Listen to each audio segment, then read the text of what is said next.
Welcome to InnoEthics Live, hosted by Allegra and Daria, produced in conjunction with the InnoEthics Initiative and the Be the Change Media Network, discussing topics within AI and emerging technologies, focusing on subjects such as governance and ethics, cybersecurity, privacy and autonomy in the digital world, and the impacts of emerging technologies generally is the focus of our podcast.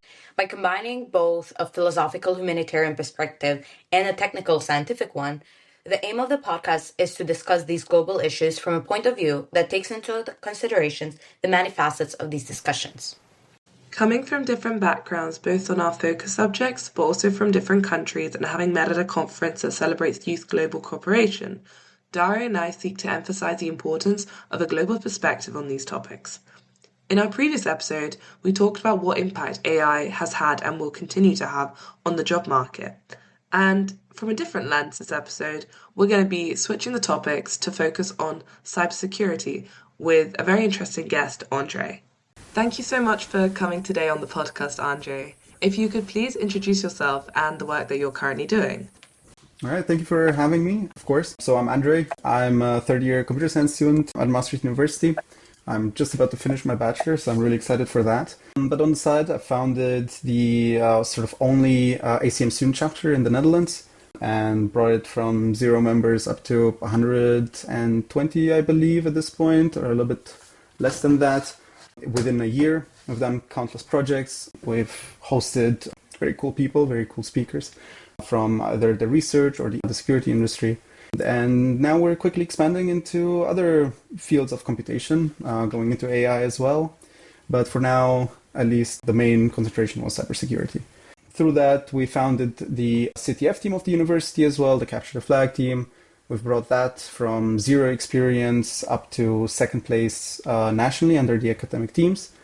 And yeah, besides that, I've dabbled with certain projects I've done, helping out certain courses as a teaching assistant, and yeah, certain other entrepreneurial businesses I've started before. So yeah, that's more or less who I am. I've gotten a little bit of experience in the cybersecurity field as well, something I started with really. That's what got me into computing or into sort of computer science as well. Started relatively early, got a couple of certifications, and yeah, here I am. That sounds super nice, but what exactly is ACM? Yeah, so ACM is the largest association for computer science professors, researchers, and really educators, as well as students at this point.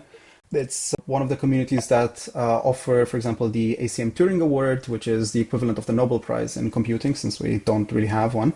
They also have a couple of journals that are really highly valued or highly seen in the industry in all terms of sort of areas of computation as well.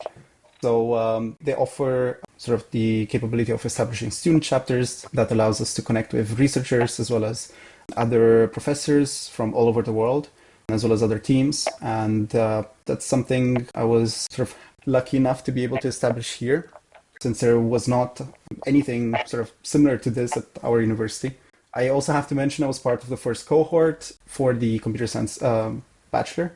So there was quite literally nothing established when I came here. That's sort of, I guess, the best description I can give of ACM, but it's really valuable for us. That sounds like a lot of work you've put in, but very cool at the same time. So I think now we know a little bit more about you, so let's start with the interview questions. First of all, we hear terms like hacking and firewalls thrown around all the time. But in the industry, everything usually boils down to the CIA triad. So basically, confidentiality, integrity, and availability. In your experience, which one of these is the biggest headache to protect right now? And what's the one breaking point in old school security that makes it so hard to keep everything locked down today? I believe nowadays availability is one of the most important ones or most difficult to protect, especially since ransomware attacks and the whole AI malware and AI ransomware have become a pretty big thing. And most of the bigger companies, especially if we're talking 10,000 employees and up, so practically enterprises, most of them have been hit quite consistently with these. And at that scale, it's really difficult to sort of protect the availability, since every minute that certain systems are down, it costs them thousands, if not hundreds of thousands of dollars, euros, whatever it is. And One old school, I guess, tactic you could say was really just protect the sort of outside, the perimeter of the infrastructure or the network, I would rather say. Now this doesn't really work anymore. Principles like zero trust and also just segmentation, like network segmentation, have become quite important. So practically, like before, you would protect everything that was on the outside, but once you got inside, it was practically free to just roam around in. But now it doesn't work anymore. Everything is super segmented. Everything is put behind authentication. And I know it's annoying from the user perspective, and I have a couple of friends who have been complaining about this quite a lot. However, it's really necessary at this point. Sounds like a really big headache right now from both the developer side and the user side. But it's one thing to talk about these pillars in a classroom, and it's a whole other thing when you've actually worked on them. So, can you walk us through a time when you've actually found a vulnerability or dealt with a bunch of false positive alerts? Like, what did they look like before you stepped in, and how did the technical fix you implemented actually change the outcome? I'm not sure I'm allowed to say a lot since I'm under a lot of non-disclosure agreements when it comes to these things. The best example, I can abstract it a lot. Regarding false positives, there was a specific API that I was testing out. This was under my own project, so nothing really related to a business or sort of startup, anything like that. But there was an endpoint that I personally thought it was sort of vulnerable to a certain attack. However, I've noticed the more sort of effort I was putting in, the more complicated the outcome was being, or the error message was super confusing. And then I realized that it had every single steps or like the stages of the vulnerability or the exploits themselves were possible until the very last one. And this is quite popular, I guess you could say, in the industry. Most systems, even though they have, for example, certain paths open, doesn't necessarily mean that they're exploitable. And that's why verifying vulnerabilities is really important, especially in a business context, because the issue might actually not be there, even though you believe it is, or even though every tool you have is telling you there is one, it might not actually be exploitable. And I think then bringing like more of an ethical side to it, when we talk about reducing false positives through automation, are we ethically responsible for the human analysts and the human workers who may lose their job to that efficiency, even if it might be quote unquote more accurate or it might do the job faster and better?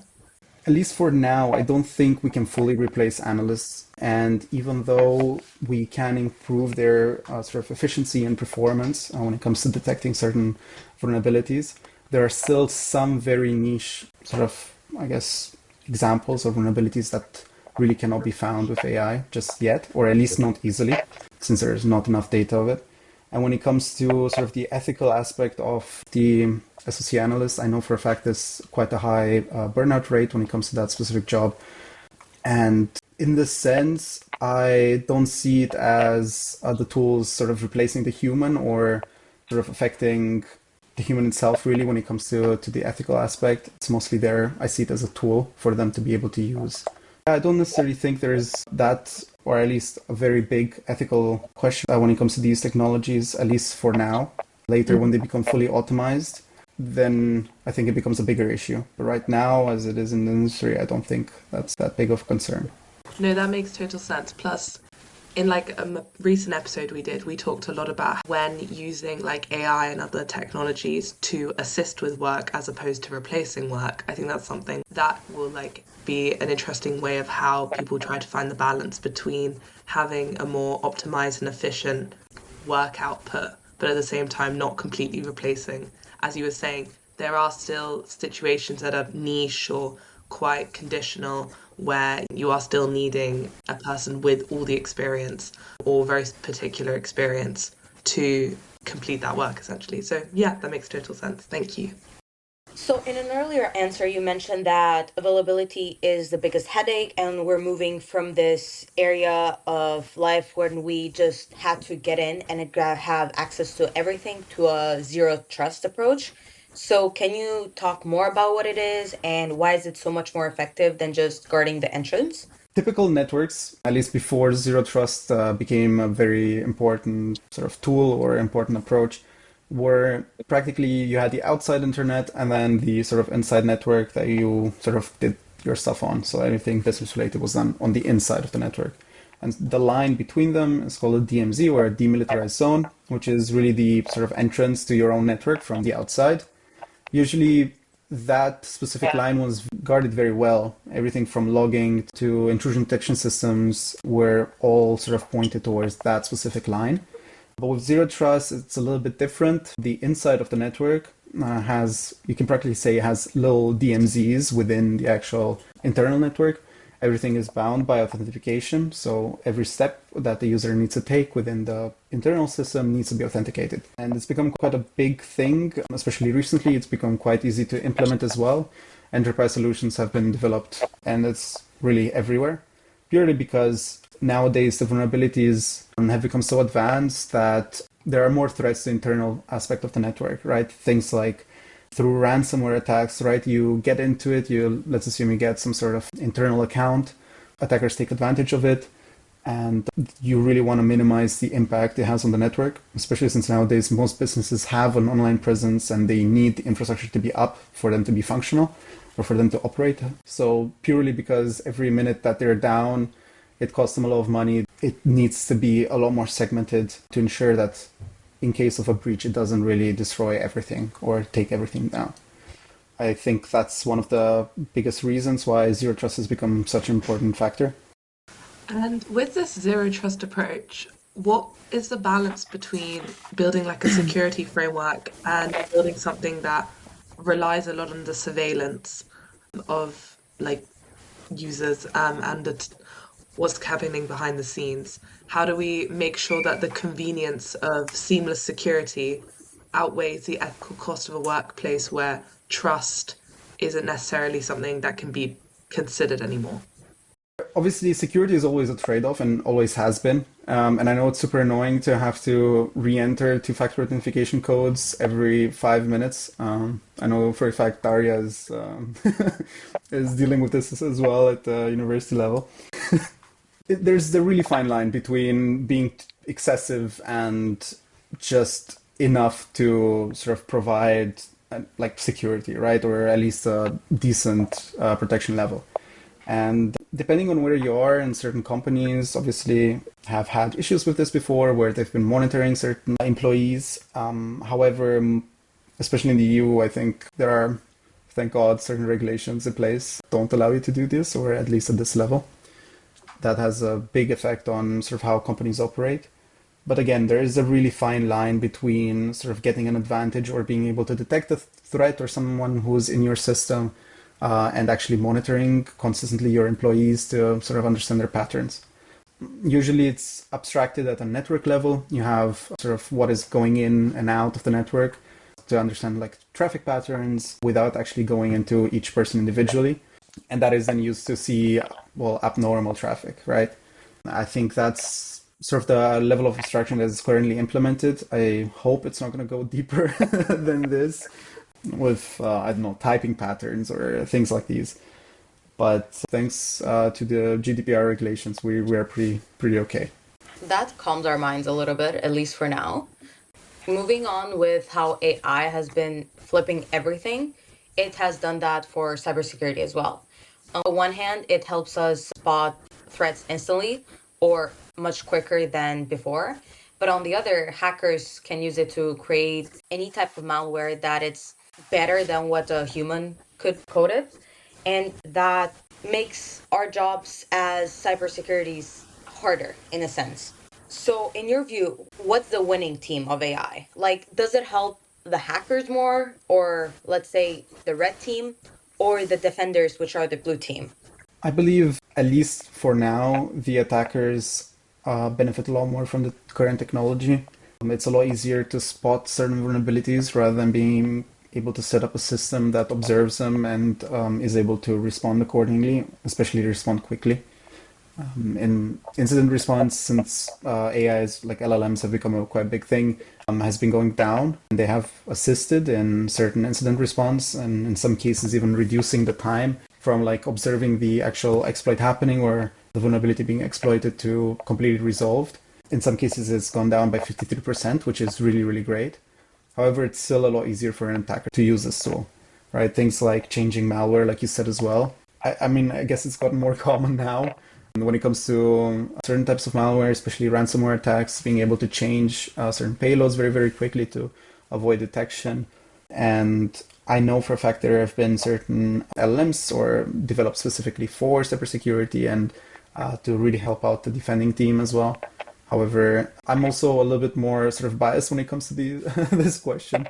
I've been focusing a lot on sort of the red team aspect, so the attacker aspect, but you can still use for defense. You can obviously still use it and still improve your efficiency. However, it's still somebody with enough knowledge on how to prompt an LLM will likely get in, sadly. But as a security expert, I think that is going to happen at some point, so you really have to just make your peace with it. However, be prepared on how you respond, on how far they are able to go through the network. Things like these matter a lot more than if the attacker has an advantage. They likely will have an advantage.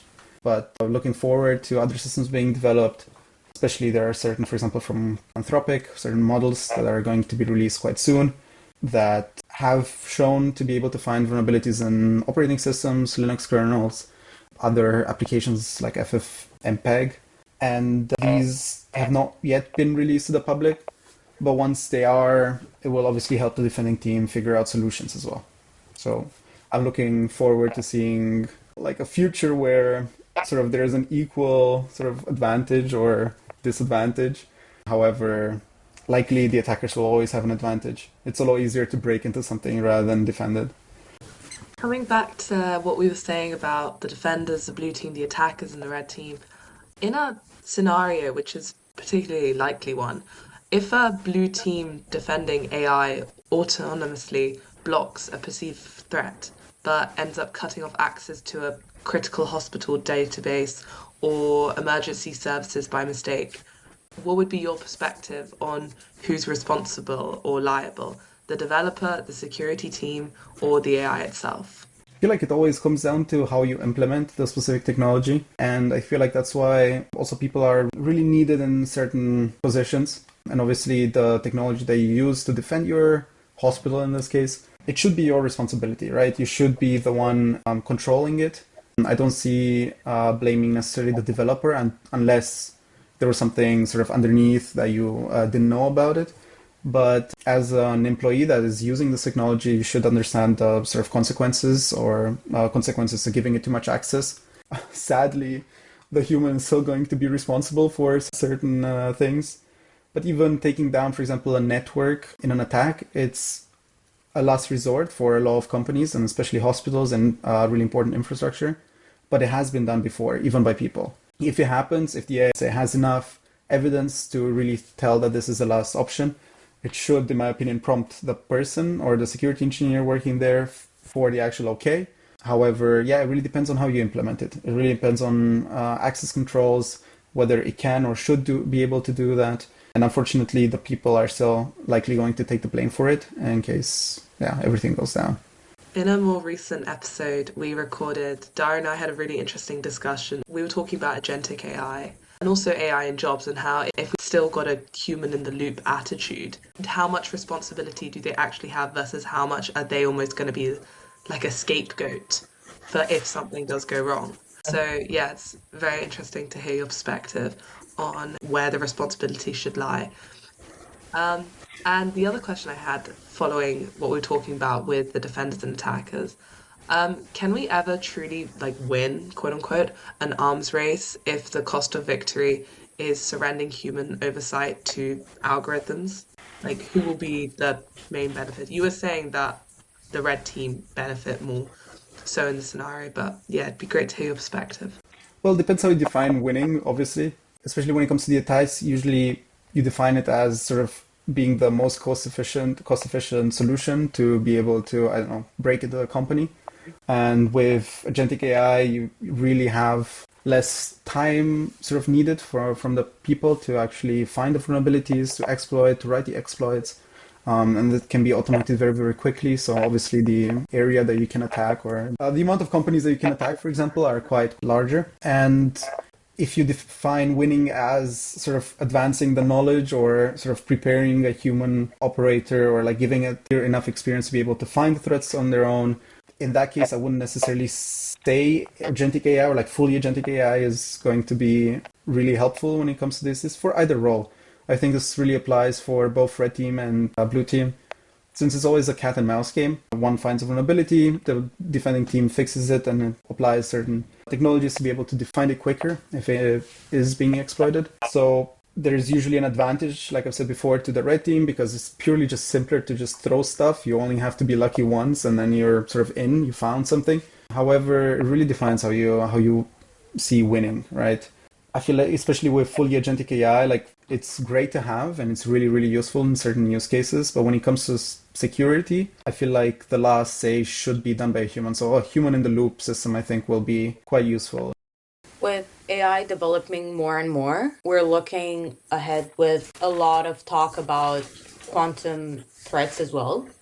So there's a lot of talk about Q-Day or Quantum Day, when quantum computers might be able to crack our current encryptions, like basically like an egg, so that quick. Do you think we're heading towards a future where security is autonomous AI agents fighting other AI agents in the background? Or is there a limit where we can automate that sort of defense? When it comes to the encryptions themselves, well, there are already post-quantum cryptographic systems available. I think Google is also switching over in the next couple of years completely. And yes, there are issues with RSA that can be sort of broken very, very quickly. But at the same time, the technology is not there yet, really, but it's going to be very, very soon happening either way. I think the biggest concern is how people prepare for it right now, especially they tend to grab the encrypted strings and memorize them to have enough data set to be able to break them later on. So that's currently happening at a very, very large, like almost industrial scale at the moment. And when the breakthrough actually happens and the machines are powerful enough, it's going to be really easy for them to have a lot of access. In my opinion, like agentic AI versus agentic AI, it will happen eventually, and it's looking like it will happen sooner than expected, really. However, these solutions are still relatively costly for certain enterprises, and especially on a smaller scale, it doesn't really make enough sort of business sense, I guess you could say, for them to have something like this.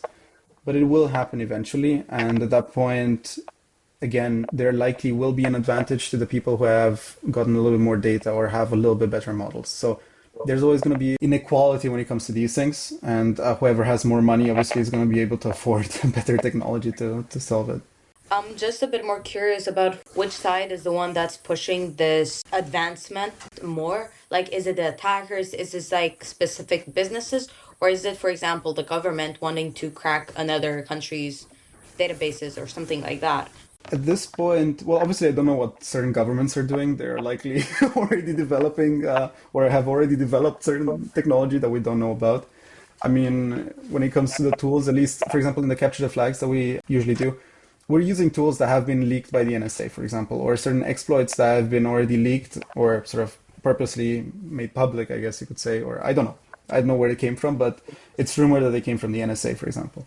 And I'm sure they're developing their own sort of advantages or own systems. I don't think necessarily it's from an attacker perspective or a defensive perspective.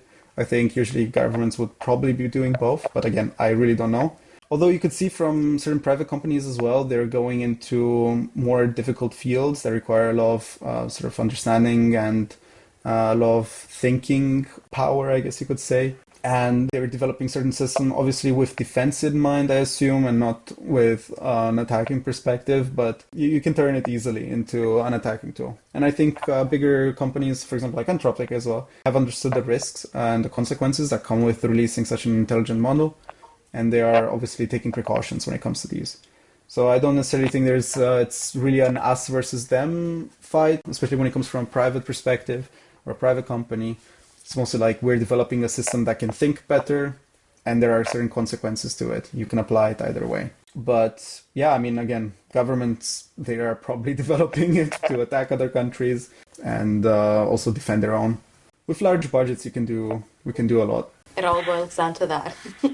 Well, yeah, I mean, unfortunately, it does. The more money you have, the more the better models you can afford, the better technology, the better security you can afford. However, there's still misconfigurations happening on a daily basis or new vulnerabilities being found constantly. So it's really just trying to stay up to date as much as possible.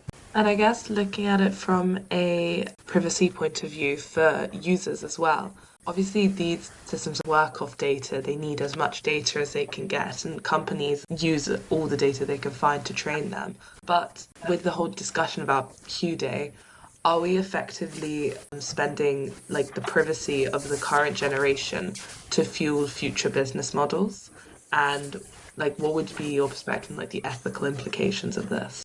Well, the bigger companies are going through lawsuits regarding this already. So I believe that we are probably using the data of certain users or behavior that is already being recorded by platforms or anything really that we use to really fuel their systems. That in certain cases does fuel their business models, right? That it makes them adapt a little bit quicker to certain new technologies, or it helps them develop new technologies a lot easier. In the future, I think this is going to be quite a big concern. Just the amount of data needed to train, for example, an LLM that is able to perform a lot better than the current ones. It's just an insane amount of data, so it has to come from somewhere. It's likely coming from the users themselves. The users are likely not aware of anything like this. So yeah, it's a big problem. It's a big issue. There have been some tries, I believe, to put a stop to them, to the LLMs, for example, grabbing the data through different technologies. I know certain companies like Cloudflare actively block certain AI crawlers. So there have been certain advances, but it's coming from the users, right? And in the future, it's likely not going to stop anytime soon, and it's likely a lot worse than we expect it to be. However, I don't really know the ins and outs of what data is collected and how much it is. But it will come from the users most likely, and it will affect the way businesses react to it. I mean, everything nowadays is data. The data decides more or less for businesses or certain changes in their applications even. I mean, we've done a couple of courses where we really looked at sort of this data collecting and process, and we try to make it as privacy efficient as possible. However, it's still an enormous amount of data being collected that can really make decisions. So I don't think it's going to change anytime soon. I think the users really need to take sort of privacy in their own hands. There are certain alternatives that you can use. You can use certain browsers that are more security focused. You can use new operating systems if you want to go that far. You know, turn the camera off. I don't know. Don't use larger platforms that are very known for collecting the data.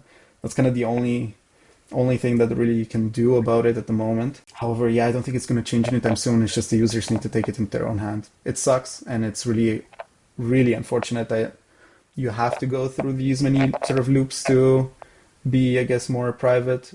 Sadly, again, it's the reality that we live in. And the data doesn't just spawn out of nowhere. Let's stay on the topic of data a bit more. We know that people not in the tech field are not fully understanding and aware of what the ins and outs of AI usage actually are. Therefore, what would be your one advice to them on how they should protect their privacy?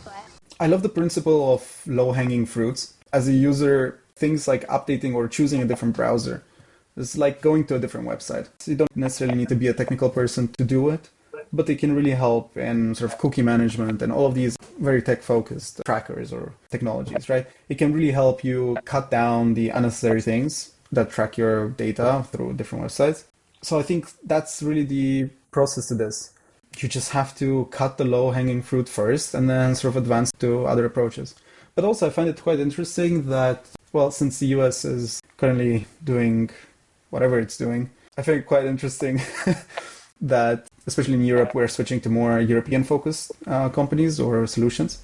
And I think that's also, from a user perspective, going to help a lot, purely because, you know, we have GDPR. It's a lot better than nothing, at least.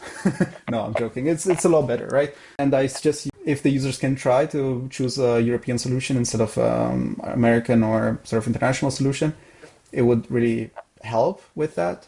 However, you have to start, or at least be interested in privacy. And the moment you start diving deeper and deeper into it, you don't necessarily have to be a very technical person to be able to change it. It's just a little bit, like I said before, it's like the multi-factor authentication codes that you constantly need to input. It's a little bit more annoying sometimes, or something is not as polished as it used to be, or you're not as used to the certain workflows, right? But if you really want to take it really, really seriously, it's just a little change that you really realistically have to do. Unless you go full on, which at that point it becomes a lot more technical, I guess you could say. I don't necessarily recommend it for everyone. There's obviously a balance everywhere. Again, everything in security is just a balance, and you just have to find the right balance for you. That's sort of my opinion on this. Don't have to switch from today to new hardware, new operating systems that you've never used before, and that it takes you 30 minutes to even open up a document or something like that. That's not what I mean, and I don't recommend it for everyone. But it's really interesting to play around with it, especially if you're interested in technology. And I do think it is something that is much more in the forefront of people's minds now because, for example, in January, I went to a talk in London between two technology journalists who were discussing what the UK's current position in like the AI superpower minefield, what the UK's current position is. And they got the audience to answer a poll of what they think the biggest risk is to the like current national security. And the overwhelming majority of answers was questions about data sovereignty, like people being really much more aware now of how their data is being used, where their data is being collected from, the fact that it's going to countries like outside of their country's borders, that they're not even really aware of this in the first place. So I do think it is something that is much more present in the users' minds now. And that's part of the reason also why what we do as well on InnoEthics is trying to educate people when even just telling like our friends and family, like make sure you are more aware of how your data is being used, where it's being taken from, and that kind of thing. So just starting those conversations as well.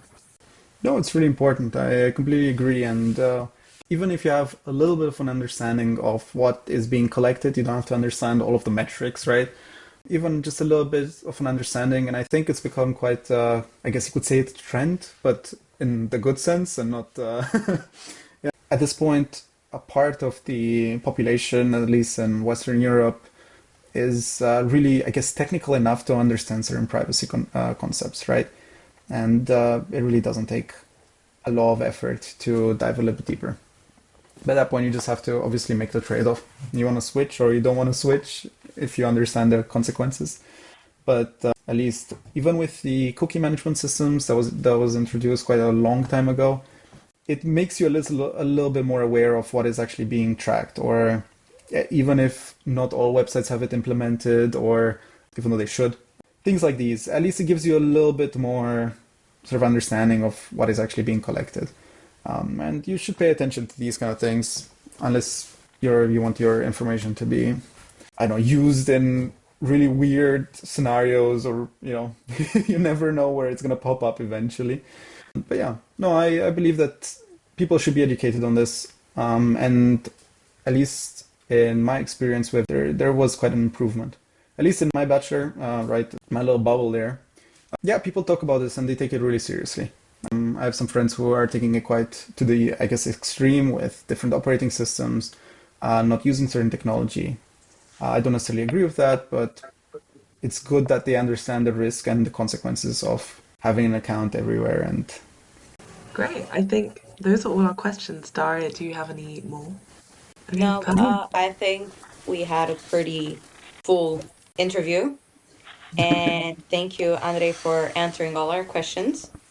It was really nice to get your perspective on many of these things and how you view the future of cybersecurity as well, because it's different from somebody just reading about it, and it's different from somebody that has been in the field for a while and also has seen the trend of how everything's going currently and what to kind of expect, how to prepare for it and such.